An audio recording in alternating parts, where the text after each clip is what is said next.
As Martin McGuinness and Peter Robinson were meeting the new American president this week, updates were appearing on Twitter, posted by both of their parties.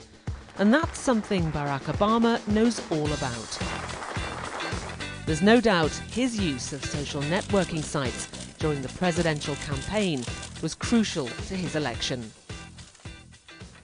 Once upon a time, if you wanted to know what your elected representative was doing on your behalf, you might listen to them on the radio, watch them on television, or read about them in the newspaper. The politician would do an interview with a journalist, and a day or a week later, get their message out there. But now, it's all very, very different. Social networking sites like Facebook and Twitter allow you to find out things almost as they happen, sometimes directly from the horse's mouth. And they also allow you to respond. Traditional communications and media relations work is top-down. You get a message, you send it out through the media, and it gets broadcast to the world on your behalf. New technology does not allow for top-down, broadcast-type communications. It's bottom-up. So really successful political campaigns all come from the bottom up. They are all grassroots movements that then translate into political campaigns which become forces for change. So for a lot of politicians who understand the strength of grassroots politics, this type of media is actually quite a natural space to be in. So here's how it works. This is the official Twitter site for Barack Obama, and I've signed up to follow him, so I receive his updates or tweets. Now, these can only be 140 characters, so clearly that's not much information. But what they can do is link me to a website or a blog. But here's the really interesting bit. What I can also link to is all the other people who are following Barack Obama, all 39,000 of them if I want to. So if I'm running a political campaign, that is extremely useful for me.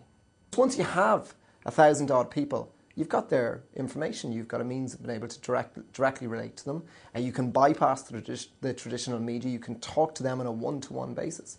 And so, missing an opportunity to do this, frankly, is short-sighted. And any politician who says that this is a gimmick is really a politician who's still in the 20th century. But for some people, the jump to cyberspace is a move too far. Well, there's no doubt that it's the future. That is the future. That's the way people interact with each other. But I think it's sad. I think the best way to interact with people is face-to-face. Not through Facebook, but actually meeting people.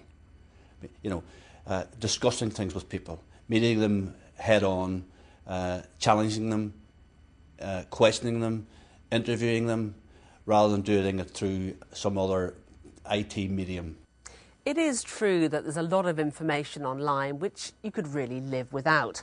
When I was looking for the DUP on Twitter, I accidentally signed up to follow Brad Doppelchain from Louisiana because his username is DUP. But when I looked at his profile, I soon realised I had the wrong site. But what about our politicians? How many of them are harnessing the potential of social networking sites? I think that you've got to move with the times, and I think it's important that you use, to your fullest advantage, all means of communication. In my view, the best communication is talking face-to-face with people. But in actual fact, when you're using Facebook, in a sense, you're doing that. You're doing it, of course, electronically, but nonetheless, you are doing that. And you're building up a fairly good relationship with people.